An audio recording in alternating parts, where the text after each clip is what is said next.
बहुत दिन पुरानी बात है। एक जंगल में एक लोमड़ी रहती थी। वो इतनी चालाक थी कि अपनी शिकार और भोजन के लिए पहले तो वह जानवरों से दोस्ती करती और फिर मौका पाते ही उन्हें मारकर अपनी दावत बनाती। उस लोमड़ी की इसी आदत की वजह से उसे सभी दूर रहते थे। एक दिन उसे कहीं भोजन नहीं मिला तो वह दूर तक शिकार की तलाश में निकल पड़ी। उनके नजर एक तंदुरुस्त बंदर पर पड़ी। वह बंदर पेड़ पर चढ़ा हुआ था।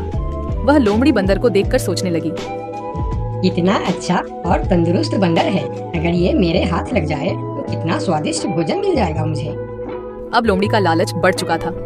वह रोज बंदर को देखता और मौके का इंतजार करता था, लेकिन वह बंदर पेड़ पर ही चढ़ा रहता और वह उनके हाथ नहीं आता। बहुत देर के बाद लोमड़ी के दिमाग में एक सोच आया। ये बंदर ऐसे हाथ नहीं आएगा, कुछ तरकीब सोचनी होगी। और फिर उसने चालाकी और छल करने की सोची। वह बंदर के पास गई और बोलने लगी, अरे बंदर भाई, तुम्हें एक बात पता चली? एक खुशखबरी मिली है सबको जंगल में। खुशखबरी? कैसी खुशखबरी? फिर लोमड़ी ने बड़ी सावधानी से बोली, आकाशवाणी हुई है। भगवान ने कहा है अब इस जंगल में सब एक दूसरे से गले मिलकर एक साथ रहेंगे। अब जंगल में कोई भी जानवर किसी दूसरे जानवर को नुकसान नहीं पहुंचाएगा और ना ही मारकर खाएगा। सब मिलजुल कर हंसी खुशी रहेंगे, एक दूसरे की सहायता करेंगे, कोई किसी पर हमला नहीं करेगा। लेकिन बंदर होशियार था। वह समझ गया, हो ना हो यह लोमड़ी झूठ बोल रही है।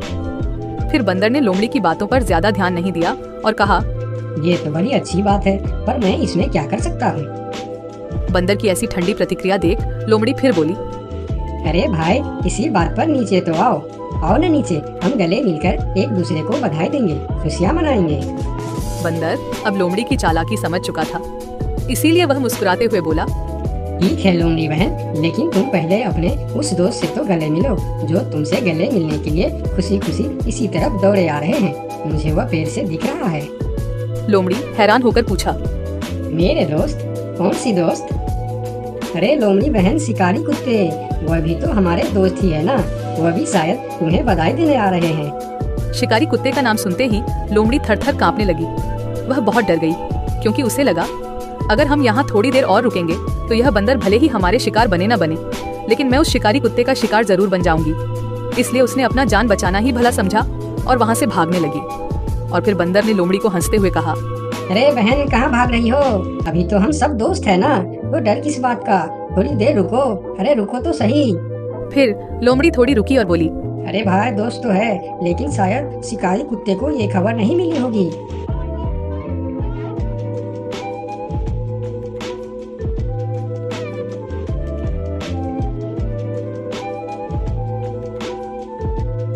एक समय की बात है, लक्ष्मीपुर के जंगल में बहुत से पशु पक्षी रहा करते थे। उसके बीच रंगीला नाम का एक बड़ा ही नेक हिरण भी रहता था। वह बहुत ही मेहनती, मिलनसार और परोपकारी था। वह अपने मन, कर्म और वचन से सबका ख्याल रखता था।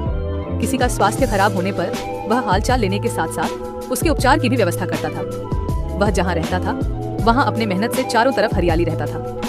एक बार रंगीला स्वयं बीमार पड़ गया। उसे ऐसा बुखार चढ़ा कि उतरने का नाम ही नहीं ले रहा था। उसने स्वयं कुछ जड़ी बूटियां खाई, लेकिन कोई लाभ नहीं हुआ। उनकी बीमारी की खबर पूरा जंगल में फैल गई थी, लेकिन उसे देखने के लिए कोई नहीं आया। तब उसका मन अधिक मुरझा गया। उसे उठा नहीं जा रहा था। फिर भी वह उठकर थोड़ा आगे आया और उसने देखा कि 2 हिरण उनके इलाके में आ गए थे। वह उनके बड़ी बड़ी हरी हरी घास खा रही थी। उन्होंने जब रंगीला को देखी तो मुस्कुराने लगी। अरे रंगीला, कैसी है तुम्हारी तबीयत? हम लोग तो तुमसे ही मिलने आए हैं, तुम्हारा हालचाल जानने आए हैं। हाँ रंगीला, मैंने सुना तुम्हारी तबीयत बहुत खराब है, तो हमसे रहा नहीं गया, इसीलिए चले आए हैं। अब बताओ, कैसी तबीयत है तुम्हारी? तबीयत में कुछ सुधार नहीं आया है, अब कोई दूसरी दवा लेनी पड़ेगी। हाँ हाँ, अच्छी दवा लेना और अपनी ख्याल रखना। अब तुम आराम करो, हम चलते हैं। रंगीला मुड़कर अपनी घर के तरफ चला गया और इधर दोनों हिरण फिर से रंगीला के इलाके के हरे हरे घास खाने लगी। हमने इस जगह के बारे में जितना सुना था उससे कहीं ज्यादा पाया। रंगीला ने बड़ी मेहनत से ये गुलशन सजाया है। चारों तरफ हरियाली ही हरियाली है। देखकर और खाकर तबीयत खुश हो गई। अभी पेट भरकर खा लेता हूँ, फिर कल रंगीला से मिलने के बहाने आ जाऊंगा। हमें रंगीला से क्या काम, हमें तो यह हरियाली खींच लाई है। चलो हम फिर कल आएंगे रंगीला से मिलने के बहाने। जब दोनों हिरण का पेट भर गया तब वह वहाँ से चले गए और अपने इलाके में जाकर वह रंगीला के इलाके के हरे हरे घास के बारे में तारीफ करने लगे। अरे भाई, यहाँ सूखे घास खाकर पड़े हो, वहाँ जाओ रंगीला के दरबार में। रंगीला का हालचाल पूछो और पेट भर के हरे हरे घास खाओ। बहुत अच्छा है रंगीला, उसके बीमार होने पर भी हमें हरे हरे घास खाने के लिए मिल रहे हैं। रंगीला बहुत अच्छा है, बड़ा ही नेक हिरन है, उसके बीमार होने पर भी हमें हरे हरे घास खाने के लिए मिल रहा है।